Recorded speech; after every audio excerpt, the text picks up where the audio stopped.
ఆంధ్రప్రదేశ్ రాష్ట్రానికి నిన్నటి బడ్జెట్లో ఆర్థిక అభివృద్ధిలో కానీ సంక్షేమంలో కానీ ప్రాధాన్యత ఇచ్చి మరి చేసినటువంటి కేంద్ర ప్రభుత్వానికి ముందుగా హృదయపూర్వకమైన ధన్యవాదాలు ఈ సందర్భంగా తెలియజేసుకుంటూ ఉన్నా. ఎందుకంటే 2014లో ఆంధ్రప్రదేశ్ రాష్ట్ర విభజన కంటే కూడా 2019, 2024 జగన్మోహన్ రెడ్డి పాలనలోనే ఆంధ్రప్రదేశ్ రాష్ట్రానికి ఎక్కువ నష్టం జరిగినటువంటి పరిస్థితి మనందరికీ తెలుసు.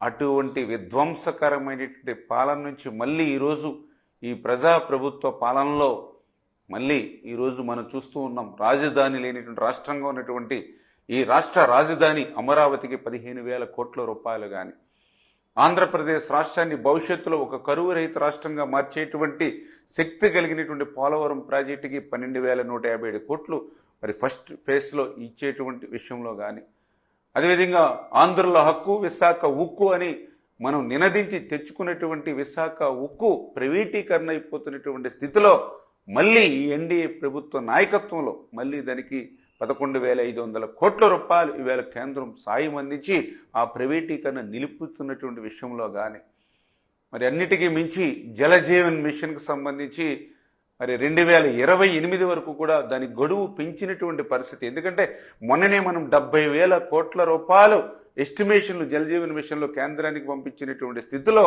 మరి 28 వరకు కూడా దాని గడువు పెంచడంతో ఈరోజు ఆంధ్రప్రదేశ్ రాష్ట్రానికి భారతదేశంలోని పెద్ద ఎత్తున మనకి సహకారం అందించినటువంటి పరిస్థితి. ఇట్లా డబుల్ ఇంజిన్ సర్కార్ ఈరోజు ఆంధ్రప్రదేశ్ రాష్ట్రంలో ఉంది కాబట్టే మరి చంద్రబాబు నాయుడు గారు లాంటి ఒక పరిపాలన దక్షత ఉన్నటువంటి ఒక బ్రాండ్ ఈవేళ ఈ రాష్ట్రానికి ముఖ్యమంత్రిగా ఉన్నారు కాబట్టే, ఆయనకి తోడుగా పవన్ కళ్యాణ్ గారు ఉన్నారు కాబట్టి ఈరోజు మరి డబుల్ ఇంజిన్ సర్కారు ద్వారా ఇన్ని ప్రయోజనాలు. అందులో కూడా పర్టికులర్గా పోలవరం, మరి పోలవరం గురించి వైసీపీ నాయకులు మాట్లాడుతున్నటువంటి తీరు కానీ, పోలవరం గురించి వైసీపీ వారి అవినీతి మరి కరపత్రిక కథనాల గురించి కానీ చూస్తూ ఉంటే మనం చిన్నప్పుడు తరగతి గదుల్లో చెప్పినటువంటి కథ ఒకటి గుర్తుకొస్తూ ఉన్నటువంటి పరిస్థితి. ఏదైతే ఒక పేద బ్రాహ్మణుడు మేకపిల్లని తీసుకెళ్తూ ఉంటే మరి నలుగురు 4 చోట్ల ఏంటి పంతులు గారు మీరు కుక్క పిల్లని తీసుకెళ్తూ ఉన్నారని మొదటిసారి చెప్పి, మళ్ళీ కొంత దూరం పోయిన తర్వాత రెండో వ్యక్తి చెప్పి, మళ్ళీ కొంత దూరం పోయిన తర్వాత మూడో వ్యక్తి చెప్పి, మళ్ళీ కొంత దూరం పోయిన తర్వాత 4వ వ్యక్తి చెప్పడంతో నిజంగానే కుక్క పిల్లని తీసుకెళ్తున్నానేమో అని చెప్పి పాపం ఆ యొక్క పేద బ్రాహ్మణుడు ఆ మేకపిల్లని వదిలేసినట్లుగా మరి అంటే అటువంటి అబద్ధాన్ని కూడా 100 సార్లు చెప్తే అది నిజమైపోతుంది అనేటువంటి నమ్మకం ఉన్నటువంటి వ్యక్తి జగన్మోహన్ రెడ్డి.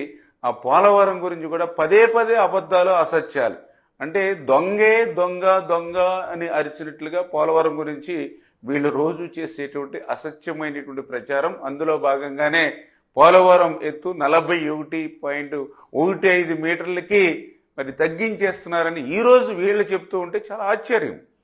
ఎందుకంటే చరిత్ర చెప్తూ ఉంది, మనకున్నటువంటి డాక్యుమెంట్స్ ఎవిడెన్స్లు చెప్తూ ఉన్నాయి. 2019కి ముందు పోలవరం చరిత్రలో 41.15 మీటర్లని కానీ 45.72 మీటర్లు కానీ ఎక్కడైనా పోలవరం చరిత్రలో 2019కి ముందు ఎక్కడైనా ఉందా? అదేవిధంగా ఫేజ్ 1 అని కానీ ఫేజ్ 2 అని కానీ పోలవరం చరిత్రలో 2019కి ముందు ఎక్కడైనా ఏ డాక్యుమెంటేషన్లైనా ఏ లేఖలైనా ఏ ప్రతిపాదనలైనా ఎక్కడైనా ఉందా? అంటే 2019కి ముందు ఫేజ్ 1 అని లేదు, ఫేజ్ 2 అని లేదు, 41 లేదు, 45 లేదు, ఓన్లీ పోలవరం. దాని నిమిత్తమే ఆ రోజు 2019 తెలుగుదేశం ప్రభుత్వ హయాంలో ఆ రోజు చాలా క్లియర్గా 55,000 కోట్ల రూపాయలకి ఆ రోజు మనం పోలవరం ప్రాజెక్టుకి చంద్రబాబు నాయుడు గారి సారథ్యంలో ఆ రోజు ఆమోదించుకున్నటువంటి పరిస్థితి. తర్వాత ఈ జగన్మోహన్ రెడ్డి వచ్చిన తర్వాత మరి నువ్వు ఆ ఫేజ్ 1 ఫేజ్ 2 నువ్వు పెట్టి ఆ యొక్క 41, 45 అని డిఫరెన్సెస్ మీరు తీసుకొచ్చి ఈరోజు మళ్ళీ పోలవరం గురించి మొసలి కన్నీరు కారుస్తూ ఉంటే నిజంగా ఇటువంటి వారి పట్ల ఎంత జాగ్రత్తగా ఉండాలో ఈవేళ ప్రజలందరూ కూడా అర్థం చేసుకోవాల్సినటువంటి పరిస్థితి. ఆ రోజు 6 కాలం శ్రమించి 18 నెలలు శ్రమించి ఆ రోజు డయాఫ్రమ్ వాల్ నిర్మాణం పూర్తి చేస్తే ఆ రోజు చంద్రబాబు నాయుడు గారు నువ్వు వచ్చిన తర్వాత చేసినటువంటి నిర్వాహకం ఏంటి? ఆ రోజు పూర్తి చేసిన డయాఫ్రమ్ వాల్ని నువ్వు 2020లో ధ్వంసం చేసినటువంటి చరిత్ర నీది. మళ్ళీ ఈరోజు ఆ డయాఫ్రమ్ వాల్ని మళ్ళీ ఈరోజు చంద్రబాబు నాయుడు గారు వచ్చి మళ్ళీ దాన్ని పునర్నిర్మాణం 990 కోట్ల రూపాయలతోటి మళ్ళీ కొత్తగా ఈవేళ డయాఫ్రమ్ వాల్ మళ్ళీ నిర్మాణం మరి చేస్తూ ఉన్నాం. అంటే నువ్వు విధ్వంసం చేస్తే మళ్ళీ మేము పునర్నిర్మాణం చేస్తున్నటువంటి పరిస్థితి. ఆ రోజు నువ్వు 2019లో పాదయాత్రలో ఆ పునరావాస సంబంధించినటువంటి వాళ్ళకందరికీ ఏం చెప్పావు? ఆ రోజు R&R ప్యాకేజీల గురించి మరి ఆ రోజు నువ్వు ఏవైతే పాదయాత్రలో చెప్పావో 5 సంవత్సరాల్లో అవన్నీ కూడా నీటి మూటలై ఒక్క రూపాయిన నువ్వు పునరావాసానికి సంబంధించి విడుదల చేశావా? కానీ ఈ రోజు మళ్ళీ చంద్రబాబు నాయుడు గారు, ఎందుకంటే ఆ రోజు 2019కి ముందు మరి ఆ రోజు చంద్రబాబు నాయుడు గారు 830 కోట్ల రూపాయలు ఆ రోజు నిర్వాసితులకు ఇచ్చాం. మళ్ళీ ఈ రోజు చంద్రబాబు నాయుడు గారు ముఖ్యమంత్రిగా వచ్చాకనే మళ్ళీ ఈ రోజు 1000 కోట్ల రూపాయలు నిర్వాసితులకు ఇస్తూ ఉన్నాం పోలవరం సంబంధించి. మరి ఆ రోజు నువ్వు 19, 24, 5 సంవత్సరాల్లో నిర్వాసితులకు ఎప్పుడైనా ఒక్క రూపాయి ఎక్కడైనా అందించావా? నిర్వాసితులకు సాయం అందించడం మాట్లాడించి 2019కి ముందు నిర్మాణం చేసినటువంటి కాలనీలు ఏవైతే ఉన్నాయో ఆ పునరావాస కాలనీకి ఒక అర్బస్తా సిమెంట్ పెట్టావా? ఒక్క రూపాయి పెట్టావా?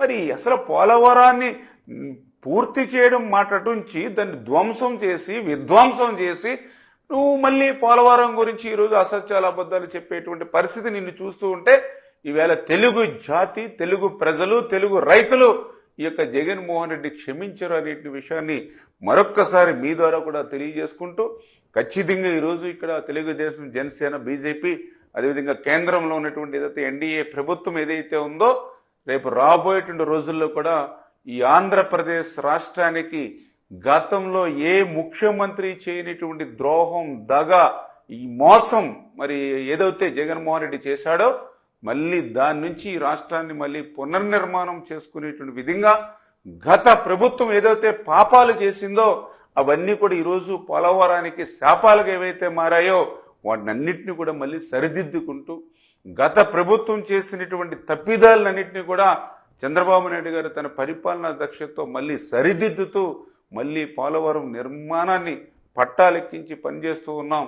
రేపు 2027 డిసెంబర్ కల్లా ఆ పోలవరాన్ని పూర్తి చేసేటువంటి విధంగా ఒక ప్రణాళికాబద్ధంగా ఈరోజు ఈ యొక్క ప్రభుత్వం ముందుకెళ్తున్న విషయాన్ని కూడా మరొకసారి మీ ద్వారా తెలియజేసుకుంటూ, మరి ఇంత కష్టకాలంలో, ఇంత క్లిష్టమైనటువంటి సమయంలో అప్పు కట్టడానికి కూడా మళ్ళీ అప్పు తెచ్చుకోవాలంటే అప్పు కూడా ఇవ్వలేనిటువంటి స్థితిలో ఈ రాష్ట్రాన్ని చేర్చేసినటువంటి పరిస్థితిలో ఈరోజు కేంద్రం మరి ఈవేళ చంద్రబాబు నాయుడు గారు, పవన్ కళ్యాణ్ గారు, నరేంద్ర మోడీ గారు మరి వీరందరూ కూడా ఈ రాష్ట్రానికి చేస్తున్నటువంటి సహకారానికి మరొక్కసారి మీ అందరి తరపున కూడా కృతజ్ఞతలు తెలియజేసుకుంటూ ఉన్నా.